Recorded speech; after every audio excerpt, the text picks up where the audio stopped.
Hello everyone. आज के class में हम लोग सीखेंगे व्हाट इज़ एन आयन। हम लोग आयन्स के बारे में सीखेंगे, कितने टाइप्स के आयन्स होते हैं ये जानेंगे, उनके एग्जांपल्स देखेंगे एंड अगर टाइम बचेगा तो then we will also start with formula writing. Okay, तो व्हाट इज़ एन आयन ये हमारा नेक्स्ट टॉपिक था जो हम लोगों ने लास्ट क्लास में शुरू नहीं किया था। तो आयन्स होते हैं चार्ज्ड पार्टिकल्स जो कि एटम्स से बने हुए होते हैं। जब एटम्स इलेक्ट्रॉन गेन करते हैं या लूज़ करते हैं तो आयन्स बनता है।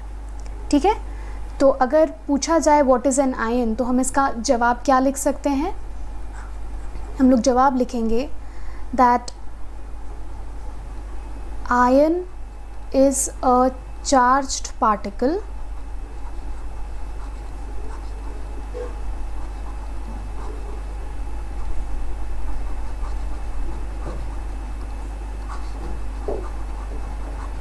which forms due to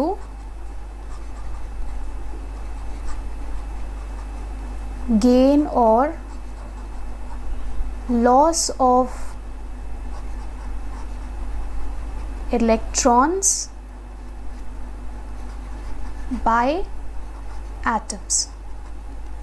ठीक है, तो आयन एक चार्ज्ड पार्टिकल है जो बनता है तब जब एटम्स अपने इलेक्ट्रॉन्स को गेन करते हैं या लूज़ करते हैं। ठीक है, तो जब भी एटम्स इलेक्ट्रॉन्स बाहर से खुद में एंटर करवाएंगे, मतलब जब भी इलेक्ट्रॉन्स एंटर करेंगे इलेक्ट्रॉन्स में, इलेक्ट्रॉन्स जब एटम्स में ऐड होंगे तब भी आयन्स बन सकता है। और जब भी एटम में प्रेजेंट इलेक्ट्रॉन्स बाहर निकल जाएंगे, when electrons will be subtracted from electrons will be subtracted from atoms, तब भी आयन्स बन सकता है। मतलब इलेक्ट्रॉन के ऐड होने पर भी आयन्स बनता है और इलेक्ट्रॉन्स के सब्ट्रैक्ट होने पर भी आयन्स बनता है। तो इस तरीके से अगर एग्जाम्पल पूछा जाए तो आप बहुत सारे एग्जाम्पल्स लिख सकते हैं आयन का, जैसे Na+ एक आयन है, Cl- एक और आयन है, उसी तरीके से Ca2+ एक आयन है, उसी तरीके से O2- एक आयन है। ठीक है, तो इस तरीके से काफ़ी सारे आयन्स हैं जो हम ऑलरेडी जानते हैं। और ये जो Na+, -2+, 2- ये सब उसके चार्जेस हैं, जिससे कि हम ये पता कर सकते हैं कि क्या आयन पॉजिटिवली चार्ज्ड है या फिर नेगेटिवली चार्ज्ड है। ठीक है, अब हम लोग जानेंगे कितने टाइप के आयन्स होते हैं और वो आयन्स कैसे बनते हैं ये भी हम लोग सीखेंगे। ठीक है, सो आयन्स होते हैं बेसिकली दो टाइप के।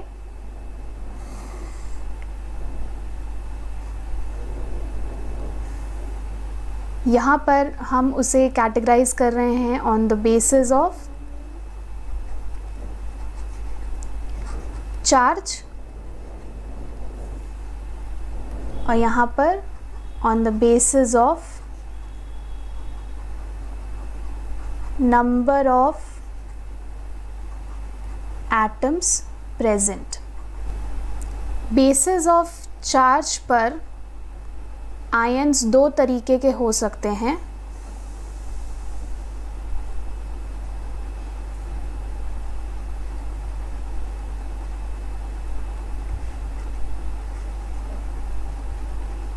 कैटायन और एनायन। कैटायन का जो चार्ज होता है वो पॉजिटिव होता है, पॉजिटिवली चार्ज्ड होते हैं ये।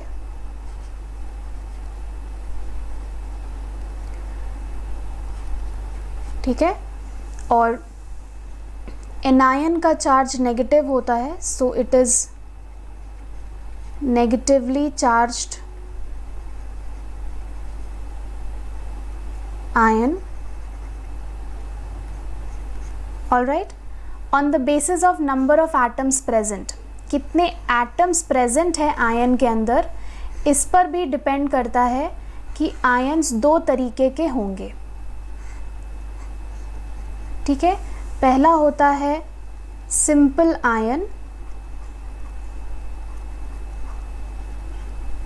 और दूसरा होता है पॉली एटॉमिक आयंस। ठीक है, तो सिंपल आयन का मतलब है कि ऐसे आयंस जिसमें कि सिर्फ एक ही एटम हो, मतलब एक एटम से बनने वाले आयंस को हम लोग सिंपल आयंस कहेंगे। पॉली एटॉमिक आयन मतलब ऐसा आयन जिसमें कि एक से ज़्यादा टाइप के एटम्स प्रेजेंट होंगे। ठीक है, तो सिंपल आयंस मतलब कंटेन्स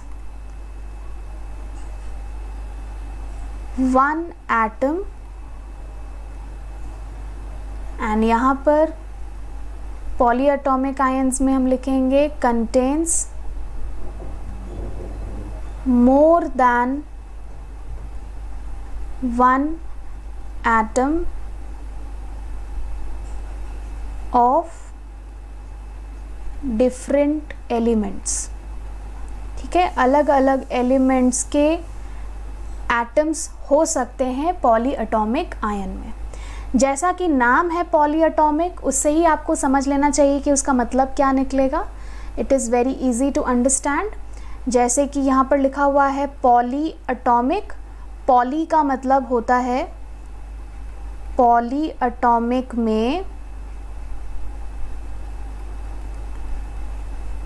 पॉली का मतलब होता है मैनी या मोर देन वन, एक से ज़्यादा। ठीक है, सो पॉली मतलब होता है मैनी और एटॉमिक मतलब होता है एटम्स का बना हुआ, right. So many atoms containing iron is known as a polyatomic ion and one atom containing iron is a simple ion। ठीक है, एक एटम से बनने वाले आयन को सिंपल आयन बोलेंगे, एक से ज़्यादा एटम से बने हुए आयन को हम पॉलीएटॉमिक आयन बोलेंगे। जैसे सिंपल आयन का अगर हम एग्जाम्पल आपको देना चाहें तो एग्जाम्पल इसका होगा Na+, क्योंकि उसमें सिर्फ एक ही Na है। उसी तरीके से Zn2+, क्योंकि उसमें एक ही जिंक है। उसी तरीके से नेगेटिव आयंस में अगर हम एग्जांपल देना चाहें तो S2-, क्योंकि एक ही सल्फ़र है, O2-, क्योंकि एक ही ऑक्सीजन है। ठीक है, तो ये सब आयंस और भी एग्जांपल्स यहाँ पॉसिबल है, ओके, एंड सो ऑन। और भी एग्जांपल्स आप यहाँ पर लिख सकते हैं सिंपल आयंस से रिलेटेड। तो सिंपल आयंस में एक ही एटम का बना हुआ वो आयन होना चाहिए, एक से ज़्यादा एटम्स वहाँ आपको नहीं दिखना चाहिए, तब वो सिंपल आयन होगा। पॉली एटॉमिक आयन मतलब ऐसा आयन जिसमें एक से ज़्यादा एटम्स प्रेजेंट होंगे। जैसे एग्जाम्पल के लिए if I want to give you an example, तो इसके लिए हम एग्जाम्पल दे सकते हैं। पॉली एटॉमिक आयन का एग्जाम्पल होगा SO4 2-, वेरी कॉमन एग्जाम्पल। उसी तरीके से CO3 2-, ये भी एक एग्जाम्पल होगा, okay, etcetera. Many examples are possible like that. अब कैसे ये पॉली एटॉमिक है, जैसे अगर मैंने लिखा SO4 2-, तो इसमें एक सल्फ़र प्रेजेंट है और यहाँ पर 4 ऑक्सीजन प्रेजेंट है, राइट। तो इसमें 4 ऑक्सीजन है, एक सल्फ़र है, तो एक से ज़्यादा एटम्स का बना हुआ ये आयन है, तब इसीलिए हम इसे क्या कह रहे हैं, पॉली एटॉमिक आयन कहेंगे। और जहाँ पर सिंगल एटम का बना हुआ आयन होगा तो उसको हम सिंपल आयन कहेंगे। ठीक है, तो ऐसे कई सारे आयन्स हैं ऑलरेडी जो आपको NCERT बुक में भी दिए गए हैं। जैसे यहाँ पर आपको एग्जाम्पल दिख रहा है केटायन और एनायन का। मैंने 2 टाइप आपको यहाँ बताया कि केटायन एनायन भी 2 टाइप के आयन्स होंगे। केटायन मतलब पॉजिटिवली चार्ज्ड आयन और एनायन मतलब नेगेटिवली चार्ज्ड आयन। अब इन आयन्स को हम और भी डिफरेंट नेम्स से बोल सकते हैं। केटायंस को जनरली कहा जाता है एज बेसिक रेडिकल्स, ये एक और नाम है इसका, it is also called as basic radicals. और एनायंस का एक और नाम है, उसे कहा जाता है एसिड रेडिकल्स। ठीक है, एसिड रेडिकल्स। ऐसा नाम क्यों दिया जाता है? क्योंकि ये कैटायंस जो हैं, जैसे कि इसका अगर हम आपको एग्जाम्पल दे दें, कैटायंस का एग्जाम्पल जैसे Na+ एक एग्जाम्पल है, क्योंकि वो पॉजिटिव है, आपको जहाँ भी पॉजिटिव चार्ज दिखा मतलब वो कैटायन है। K+ है तो पॉजिटिव आपको दिख रहा है चार्ज में, that means it is a cation. ठीक है, तो जहाँ भी पॉजिटिव चार्ज आप देखेंगे वो कैटायन होगा। उसी तरीके से Mg2+ बोलेंगे तो भी कैटायन है, Ca2+ बोलेंगे तो भी कैटायन है। ओके, उसी तरीके से अगर हम नेगेटिवली चार्ज्ड पार्टिकल्स का एग्जाम्पल अगर आपको देना चाहें तो नेगेटिवली चार्ज्ड पार्टिकल का एग्जाम्पल जैसे Cl- एक एग्जाम्पल है, SO4 एग्जाम्पल है। ठीक है, एनायन का ही एग्जाम्पल्स है ये सब। उसी तरीके से और भी एग्जाम्पल्स आप सोच सकते हैं, जैसे कि एसिड रेडिकल्स में जितने भी नेगेटिव आयन्स होंगे वो सब एसिड रेडिकल्स में आएंगे। ठीक है, अब या एनायंस में आएंगे, राइट। तो उस तरीके से हम और भी एग्जाम्पल्स लिख सकते हैं। NO3- ये सब एग्जाम्पल्स जो हैं वो किस में आएंगे, एसिड रेडिकल्स या एनायन में आएंगे, क्योंकि इसमें आपको नेगेटिव दिख रहा है, राइट। यहाँ पे Cl- में आपको नेगेटिव दिख रहा होगा, NO3- में नेगेटिव दिख रहा है, SO4 में 2- का नेगेटिव आपको दिख रहा है। तो नेगेटिव दिखने का मतलब क्या हुआ कि ये नेगेटिवली चार्ज्ड है, एनायन है या फिर एसिड रेडिकल है। ठीक है, अभी एक और चीज़ यहाँ पर हम लोग को समझना है, one more thing that we have to understand here, कि ये जो नेगेटिव आयंस मैंने आपको बताया, ये नेगेटिव आयंस को हम एसिड रेडिकल्स क्यों बोलते हैं एंड पॉजिटिव चार्ज्ड आयंस को हम बेसिक रेडिकल्स क्यों बोलते हैं। ये एसिड रेडिकल बेसिक रेडिकल नाम कहाँ से आता है ये भी समझना चाहिए। जैसे कि किसी भी एक आयन को मैंने ले लिया यहाँ से, supposedly that I took one ion from here, that is suppose मान लो Na+ को ले लिया मैंने। ठीक है, अभी इस Na+ को अगर हम कंबाइन कर देते हैं OH- के साथ तो मुझे एक कंपाउंड मिलेगा NaOH जो एक तरीके का बेस है। ठीक है, उसी तरीके से सपोज अगर मैं यहाँ से Cl- ले लूँ और Cl- को अगर मैं कंबाइन कर दूँ H+ के साथ तो then it is going to form HCl which is a kind of acid. ठीक है, सो अब आई होप आपको समझ आ गया होगा कि नाम बेसिक रेडिकल क्यों है और एसिड रेडिकल क्यों है। नाम इसीलिए वैसा है क्योंकि ये जो कैटायंस होते हैं Na+, K+, Mg2+, Ca2+, ये सब OH- आयंस के साथ कंबाइन करके बेसिस प्रोड्यूस करते हैं। सिंस ये बेस बनाने में मदद करते हैं, OH- कंटेनिंग आयंस को बनाने में मदद करते हैं, बेसिस बनाने में मदद करते हैं, इसीलिए ये कैटायंस को इन कैटायंस को हम लोग बेसिक रेडिकल्स भी कहते हैं। एनायंस को एसिड रेडिकल क्यों कहा जाता है, क्योंकि जैसा कि आपने देखा कि Cl- को जब हम लोगों ने H+ के साथ कंबाइन किया तो वो HCl बन जाता है, जिसका मतलब ये है कि नेगेटिव आयंस को अगर हम H+ के साथ कंबाइन करते हैं तो हम एक एसिड प्रोड्यूस कर सकते हैं, राइट। तो सिंस एनायंस मदद करते हैं एसिड प्रिपरेशन में, एसिड को बनाने में, इसीलिए एनायंस को हम एसिड रेडिकल भी कह सकते हैं। ठीक है, तो कैटायंस बेस बनाने में मदद करते हैं, इसलिए कैटायंस को हम बेसिक रेडिकल भी कह पाएंगे, और एनायंस सिंस एसिड बनाने में मदद करते हैं इसलिए एनायंस को हम एसिड रेडिकल भी कह सकते हैं। आप याद कैसे रखेंगे इस चीज़ को, बहुत इजी है याद रखना। एनायन A से शुरू होता है, एसिड भी A से शुरू होता है, तो याद रखने के लिए एनायन को ही हम एसिड रेडिकल कहेंगे, और दूसरा वाला जो नाम है बेसिक रेडिकल वो कैटायन के साथ आपको यूज़ करना है। ठीक है, और भी बाकी अगर आपको इसमें एग्जाम्पल जानना हो तो और भी एग्जाम्पल्स हम देख सकते हैं। जैसे SO4 के साथ अगर H+ कंबाइन करता है तो H2SO4 बनता है। ठीक है, अगर H+ कंबाइन करेगा SO4 2- के साथ तो यहाँ H2SO4 बनेगा, वो भी एक तरीके का एसिड है। उसी तरीके से अगर H+ कंबाइन करेगा NO3- के साथ तो वो बनाएगा HNO3, वो भी एक तरीके का एसिड होगा। तो जितने भी एनायंस हैं, ज़्यादातर एनायंस H+ के साथ कंबाइन करके एसिड्स बनाते हैं और ज़्यादातर कैटायंस OH- के साथ कंबाइन करके बेसिस बनाते हैं। ठीक है, so I hope this part is clear कि हम उन्हें acid radical and basic radical क्यों कहते हैं। अब हमें ये जानना है कि हम कैटायंस कैसे बना सकते हैं और एनायंस कैसे बना सकते हैं, मतलब फॉर्मेशन ऑफ कैटायन और एनायन सीखना होगा हम लोग को यहाँ पर, ठीक है, क्योंकि ये चीज़ आपको चैप्टर नंबर 4 में भी काम आएगा, तो उससे बेटर है हम लोग यहीं पर इस चीज़ को सीख लेते हैं, ठीक है, कि कैटायंस कैसे बनते हैं, राइट। अभी जैसे suppose if we talk about any element, जैसे मान लो मैंने एलिमेंट ले लिया एज सोडियम, ठीक है, सोडियम का सिंबल Na होता है। अभी इस सोडियम में अगर मैं बात करूं कि कितने इसमें आपको पता होगा कि हर एक एलिमेंट के एटम में प्रोटॉन्स, इलेक्ट्रॉन्स और न्यूट्रॉन्स प्रेजेंट है। सबको पता है कि प्रोटॉन्स, इलेक्ट्रॉन्स और न्यूट्रॉन्स प्रेजेंट होता है। एक पॉजिटिवली चार्ज्ड पार्टिकल होता है प्रोटॉन, नेगेटिवली चार्ज्ड पार्टिकल होता है इलेक्ट्रॉन, और न्यूट्रॉन जो है वो न्यूट्रल पार्टिकल होता है। सबको पता है, एवरीबडी नोज।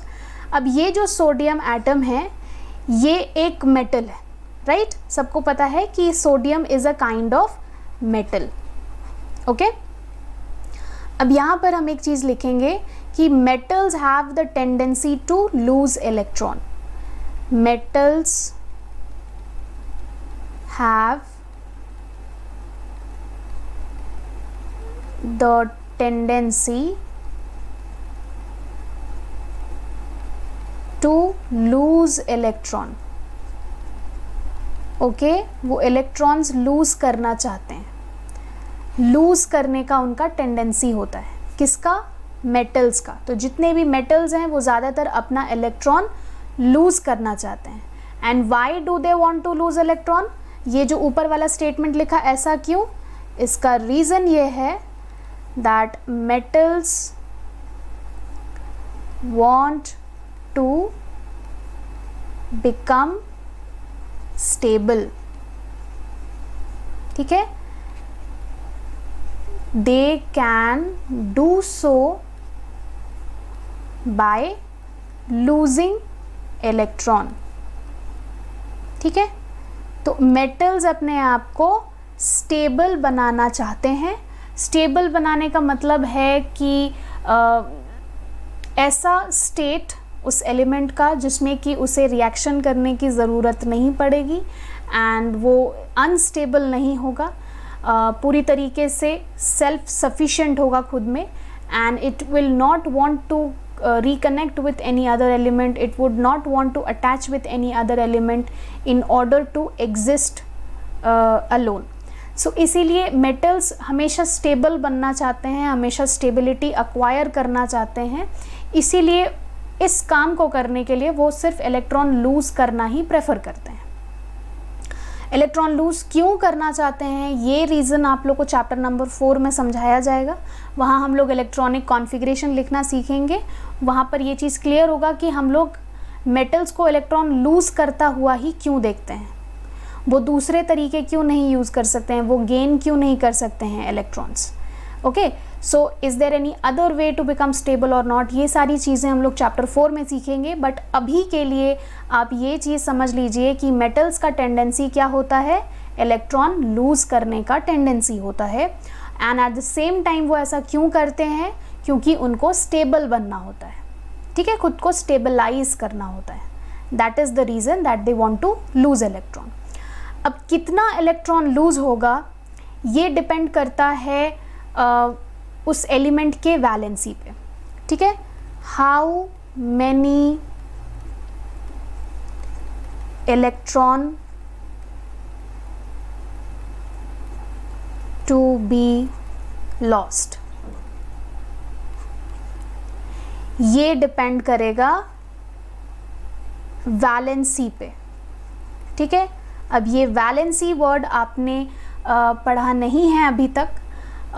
इस चैप्टर में थोड़ा सा इंट्रोडक्शन है, नेक्स्ट पेज में, एनसीईआरटी के नेक्स्ट पेज में जहाँ तक हम लोगों ने पढ़ा है उसके जस्ट नेक्स्ट पेज में वैलेंसी से रिलेटेड थोड़ा सा एक छोटा पैराग्राफ दिया हुआ है, इंट्रोडक्शन, लेकिन वहाँ पर उतना अच्छे से क्लियरली समझ नहीं आएगा अबाउट वैलेंसी। चैप्टर 4 में इसको और डिटेल्स में डील किया गया है कि वैलेंसी मतलब क्या है, लेकिन हम लोग चैप्टर 4 तक वेट नहीं करेंगे, उससे पहले हम लोग समझेंगे। वैलेंसी का मतलब होता है It is the number of electrons gained, lost or shared by an atom to become stable. तो जितना नंबर ऑफ इलेक्ट्रॉन्स कोई भी एटम गेन करता है या लूज़ करता है या शेयर करता है ताकि वो स्टेबल हो जाए, वही नंबर उसका वैलेंसी कहलाता है. अब वैलेंसी कैसे फाइंड आउट होता है ये हम लोग चैप्टर नंबर 4 में सीखेंगे, लेकिन मतलब आई होप आपको समझ में आ गया होगा. आपके बुक में जो इसका डेफिनेशन दिया हुआ है, it could also be defined according to NCERT whatever is given in chapter number 3. अगर उस डेफिनेशन को लेकर चलते हैं तो valency is defined as the combining capacity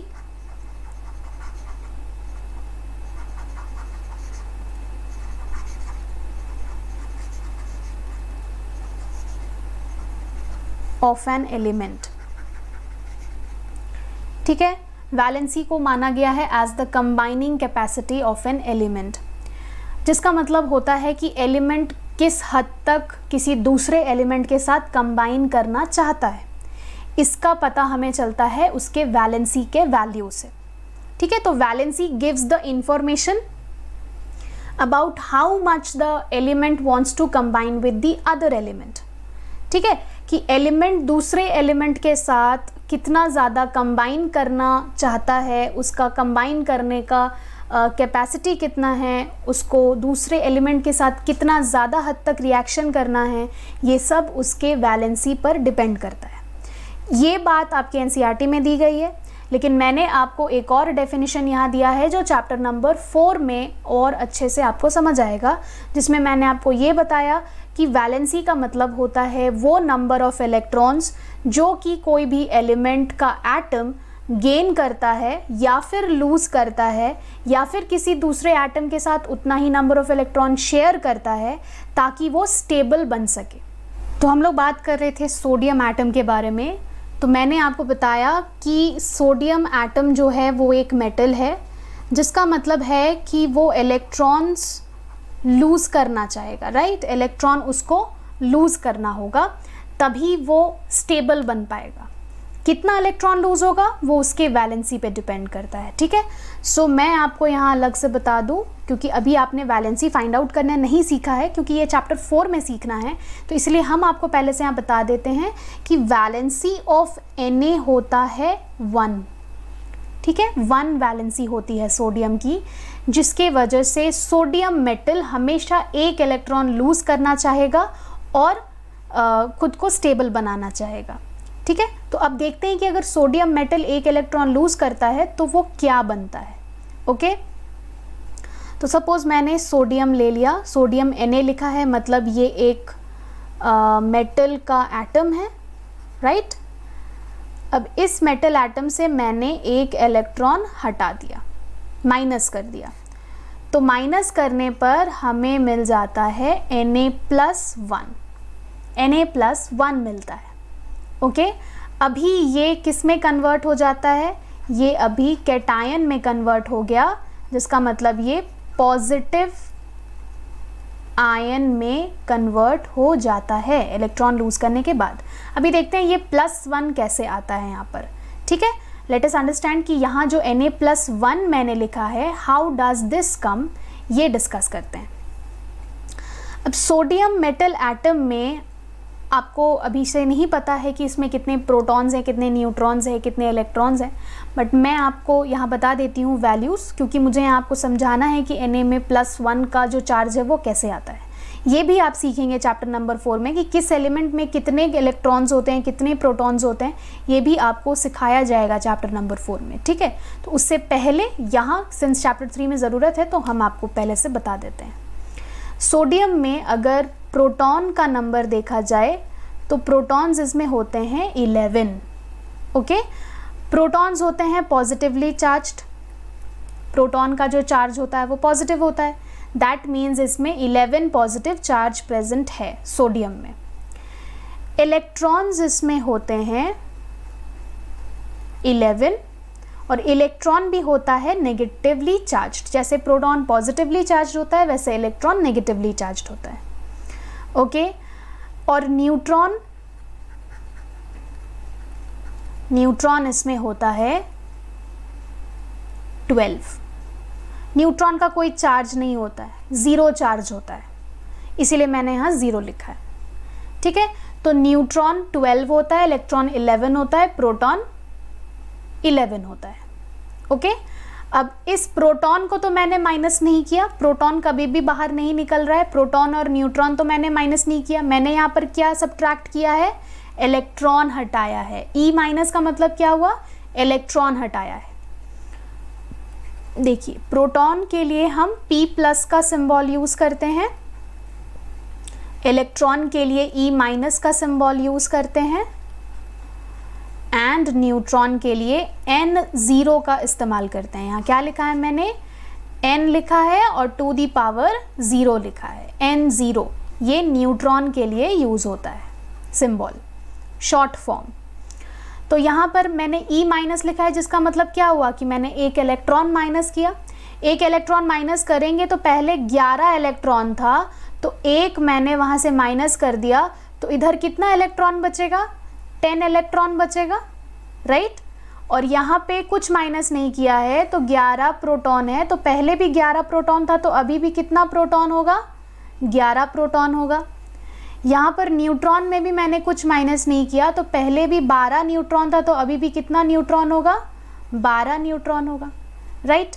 तो इसीलिए प्रोटॉन में कोई बदलाव नहीं है, न्यूट्रॉन में कोई बदलाव नहीं है, लेकिन इलेक्ट्रॉन में बदलाव है, एक कम हो गया इलेक्ट्रॉन। अभी अगर इसके चार्ज को देखा जाए तो 11 प्रोटॉन मतलब प्लस 11 का इसमें चार्ज है, राइट, और 10 इलेक्ट्रॉन मतलब इसमें माइनस 10 का एक चार्ज है। न्यूट्रॉन तो 0 होता है, उसमें मतलब कोई चार्ज नहीं है, it is having a 0 charge, इसमें कोई चार्ज नहीं है, न्यूट्रॉन की वजह से कोई चार्ज नहीं है।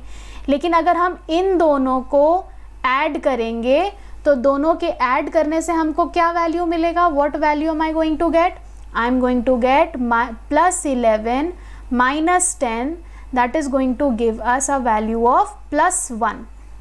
और यही +1 चार्ज आपको कहाँ देखने के लिए मिलता है, यहाँ पर हम देखते हैं, यही +1 चार्ज आपको Na+1 में दिखता है। ठीक है, अब यहाँ प्रीवियस केस में अगर इस जगह देखा जाए कि यहाँ सोडियम में कोई चार्ज क्यों नहीं है, वो इसीलिए क्योंकि यहाँ पर 11 प्रोटॉन था, मतलब 11 पॉजिटिव, प्लस 11 है, यहाँ पर 11 प्रोटॉन है मतलब +11 चार्ज, यहाँ पर 11 इलेक्ट्रॉन था मतलब -11 चार्ज, और यहाँ 12 न्यूट्रॉन है, ये तो कोई न्यूट्रॉन का तो कोई चार्ज हम लेते नहीं है, तो इसलिए न्यूट्रॉन 0 चार्ज के बराबर है। +11 और -11 अगर इसको हम ऐड करें, +11 -11 तो कितना आएगा, 0 आएगा। इसीलिए यहाँ Na के आसपास आपको कोई चार्ज नहीं दिखता है जब वो अपने एटम के फॉर्म में होता है। जब Na मेटल अपने एटम के फॉर्म में है तो उसके आसपास आपको कोई चार्ज नहीं दिखता है, लेकिन जैसे ही मैंने एक इलेक्ट्रॉन माइनस कर दिया तो उसके ऊपर ये +1 का चार्ज आ जाता है। +1 का चार्ज क्यों आया, क्योंकि वहाँ पर एक इलेक्ट्रॉन घट गया, एक इलेक्ट्रॉन के घटने से ओवरऑल पॉजिटिव बढ़ जाता है 1 मैग्नीट्यूड से। ठीक है, तो इसलिए हम वहाँ पर +1 लिखते हैं। और +1 कैसे लिख रहे हैं मैंने सारा आपको यहाँ ऐड सब्ट्रैक्ट करके समझा दिया है, आई होप समझ आ गया होगा। ठीक है, फॉर्मेशन ऑफ एनायन देख लेते हैं। फॉर्मेशन ऑफ एनायन, ठीक है, फॉर्मेशन ऑफ एनायन। जैसे मान लो ऑक्सीजन कंसिडर करते हैं, ओके, तो ऑक्सीजन एक नॉन मेटल है, एंड नॉन मेटल्स की टेंडेंसी होती है to gain electron. Non metals हमेशा इलेक्ट्रॉन गेन करना चाहते हैं, कभी इलेक्ट्रॉन लूज करना नहीं चाहते, they always want to gain electron, add करना चाहते हैं खुद में इलेक्ट्रॉन। तो अगर इलेक्ट्रॉन ऐड करना चाहेंगे खुद में, तो ऑक्सीजन मैंने पहले लिखा, ऑक्सीजन एक नॉन मेटल है, नॉन मेटल का ये एक एटम है, ओके। कितना इलेक्ट्रॉन गेन करेगा, how many electrons will it gain, how many electrons will it gain, that all depends on the क्या, वैलेंसी पे डिपेंड करता है, राइट। वैलेंसी पे डिपेंड करता है, ऑक्सीजन का वैलेंसी जितना होगा उतना ही इलेक्ट्रॉन वो गेन करेगा। वैलेंसी तो आपने यहाँ सीखी नहीं है, जैसा प्रीवियस केस में मैंने आपको सोडियम का वैलेंसी 1 बताया था, उसी तरीके से ऑक्सीजन का वैलेंसी यहाँ पर 2 होता है। ऑक्सीजन हैज़ वैलेंसी 2, तो इसका मतलब है कि ऑक्सीजन 2 इलेक्ट्रॉन गेन करेगा, और गेन इसलिए करेगा क्योंकि वो एक नॉन मेटल है। नॉन मेटल मतलब गेन इलेक्ट्रॉन, मेटल मतलब लूज इलेक्ट्रॉन, इसको हमेशा याद रखना है। कितना गेन और कितना लॉस वो डिपेंड करता है उसके वैलेंसी पे। वैलेंसी 1 होगा तो 1 इलेक्ट्रॉन लूज या 1 electron gain, depending upon metal और नॉन मेटल, ठीक है। वैलेंसी 2 जिसका मतलब 2 इलेक्ट्रॉन गेन या 2 इलेक्ट्रॉन लॉस। गेन और लॉस डिपेंड करेगा कि वो मेटल है या नॉन मेटल, ठीक है। तो नंबर ऑफ इलेक्ट्रॉन्स जो कि गेन हो रहा है या लूज हो रहा है वो टोटली डिपेंड करता है उसके वैलेंसी पे, okay.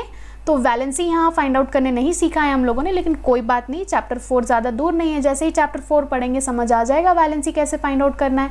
But if you actually want to learn how to find out valency beforehand, chapter 4 पढ़ने से पहले अगर आप अभी जानना चाहते हैं वैलेंसी कैसे फाइंड आउट करना है, तो क्लास के बाद आप देख सकते हैं एक और वीडियो जो मेरे चैनल पे अवेलेबल है, उसका डिस्क्रिप्शन हम डाल देंगे डिस्क्रिप्शन बॉक्स में, उसका जो लिंक है वो डिस्क्रिप्शन बॉक्स में हम डाल देंगे, and you can watch how to find valency and you can understand कि वैलेंसी कैसे फाइंड आउट होता है, उस वीडियो में अच्छे से समझाया गया है, ठीक है।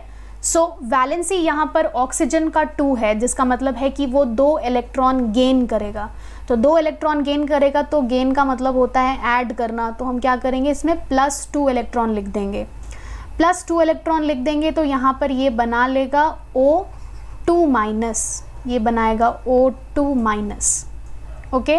अब ये जो 2- है वो कैसे आया, 2- कैसे आया वो हम लोग समझेंगे अभी तुरंत। O2- एक तरीके का एनायन है, and why is it a anion, because it is negatively charged.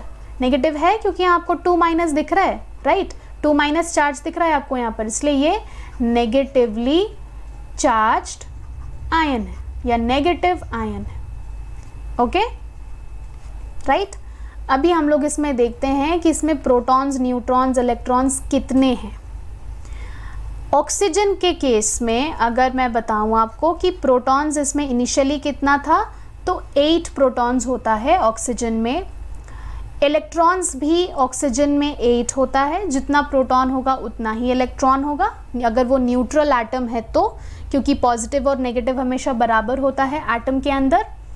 और न्यूट्रॉन्स भी इसमें 8 ही होता है, सब 8 होते हैं। जैसे ही यहाँ पर प्रोटॉन 8 है, इलेक्ट्रॉन 8 है, जिसका मतलब है कि इसमें +8 का चार्ज है प्रोटॉन के वजह से, और इलेक्ट्रॉन के वजह से -8 का चार्ज है। +8 और -8 जो है, अगर इन दोनों को हम जोड़ें तो क्या मिलेगा, मुझे 0 चार्ज मिलेगा, राइट।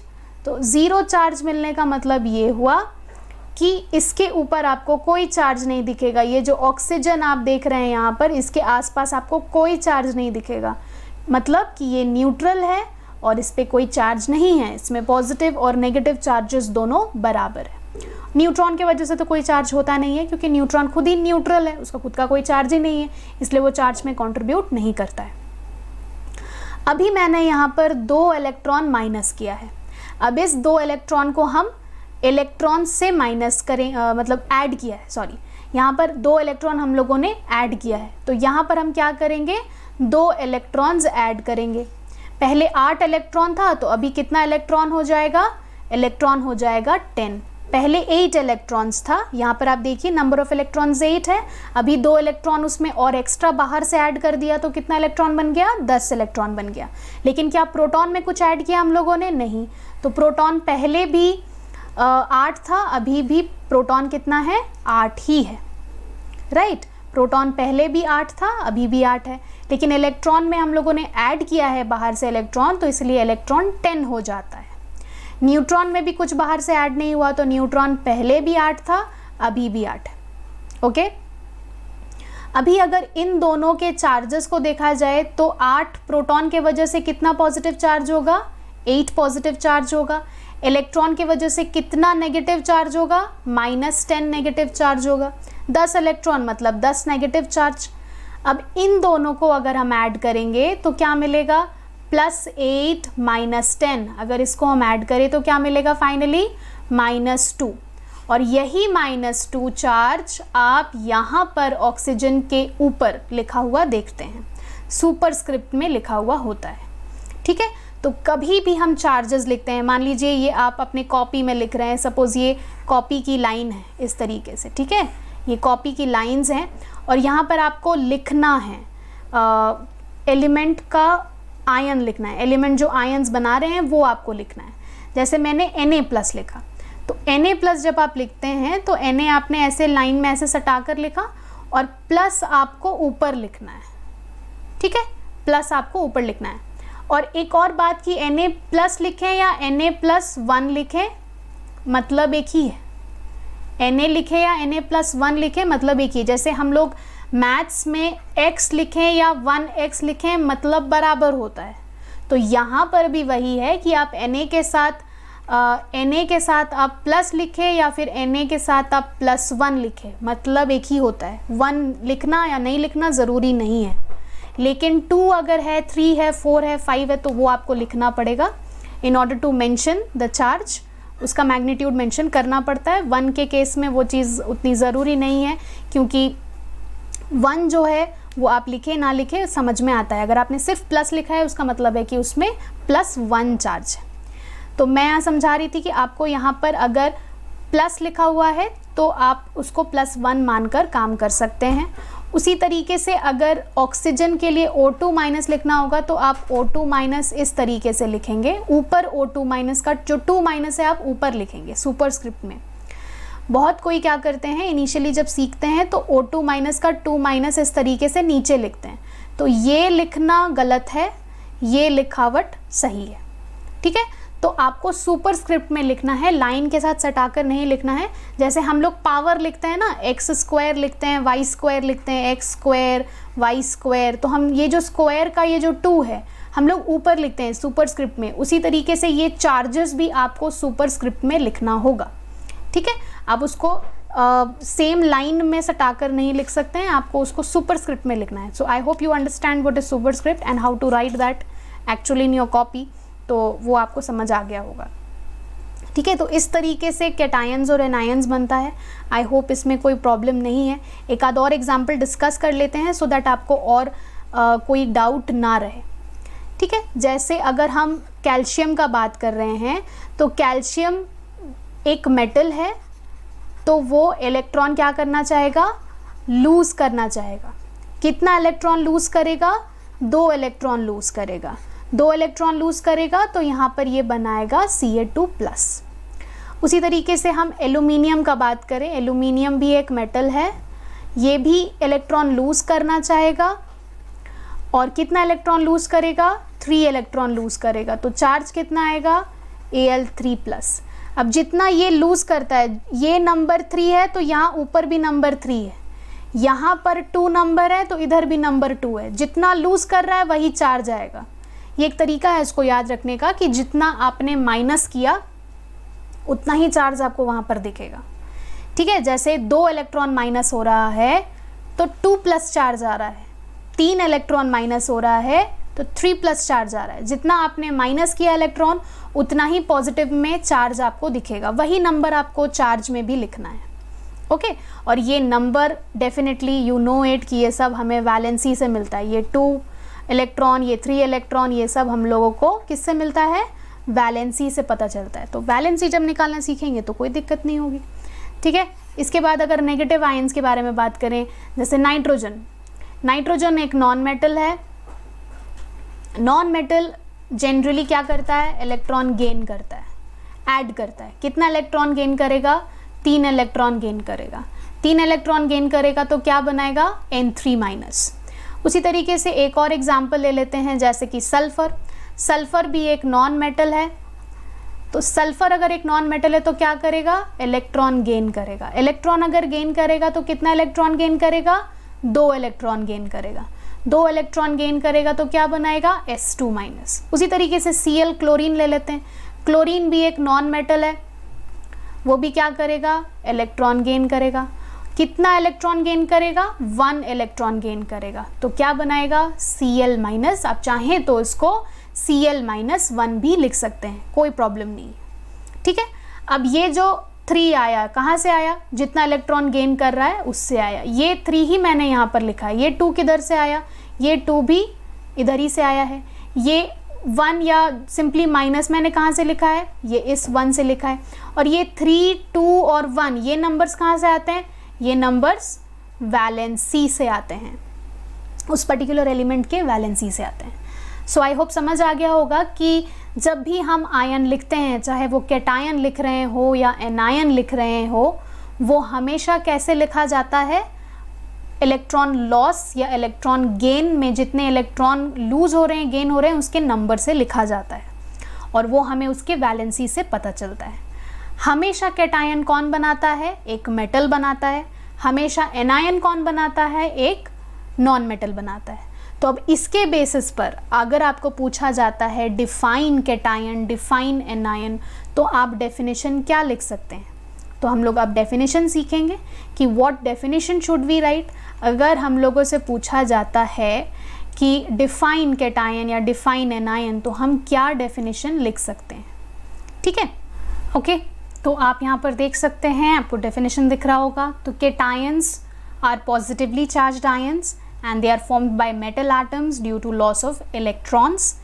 and यहाँ मैंने इलेक्ट्रॉन के बगल में ब्रैकेट में s लिखा है, जिसका मतलब ये है कि एक इलेक्ट्रॉन भी लूज़ हो सकता है, एक से ज़्यादा इलेक्ट्रॉन भी लूज़ हो सकते हैं। नंबर ऑफ इलेक्ट्रॉन्स कितना लूज़ होगा वो उसके वैलेंसी पर डिपेंड करेगा, तो इसलिए मैंने यहाँ पर ब्रैकेट में s लिखा है। ज़रूरी नहीं है कि सारे एलिमेंट्स में एक से ज़्यादा ही इलेक्ट्रॉन लूज़ होंगे, इसलिए मैंने ब्रैकेट में s लिखा है, ठीक है, to make it more precise. Example में आप देख सकते हैं लिखा हुआ है Na+, K+, Ca2+, Al3+, Mg2+, etc। जितने भी पॉजिटिव चार्ज वाले आयन्स होंगे वो सब कैटायन होंगे।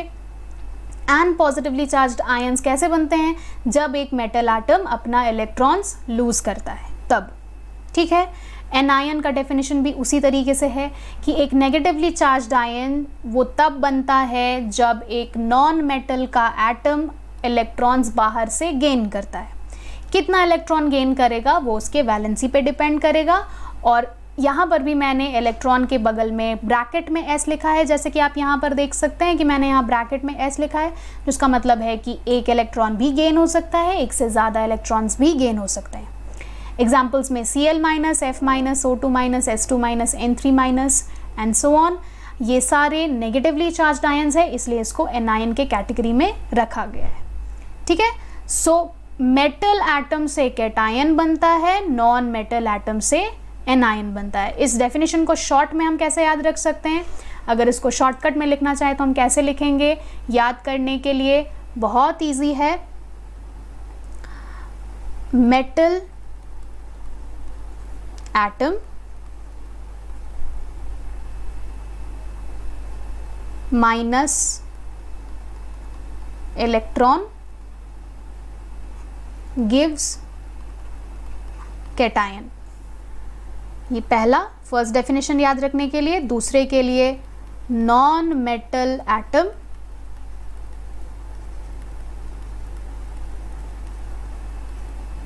प्लस इलेक्ट्रॉन, आप चाहें तो यहाँ ब्रैकेट में s लगा लीजिए इन ऑर्डर टू रिमेंबर कि एक से ज़्यादा इलेक्ट्रॉन भी लूज हो सकते हैं।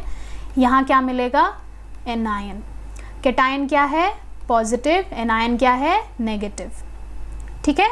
सो ये एक शॉर्टकट तरीका है जिससे आप डेफिनेशन को याद रख सकते हैं। मेटल एटम से इलेक्ट्रॉन माइनस होगा तो कैटायन बनेगा, नॉन मेटल एटम में इलेक्ट्रॉन गेन होगा तो एनायन बनेगा, ठीक है। तो कैटायन एनायन का आई होप कॉन्सेप्ट आपको अब समझ आ गया होगा।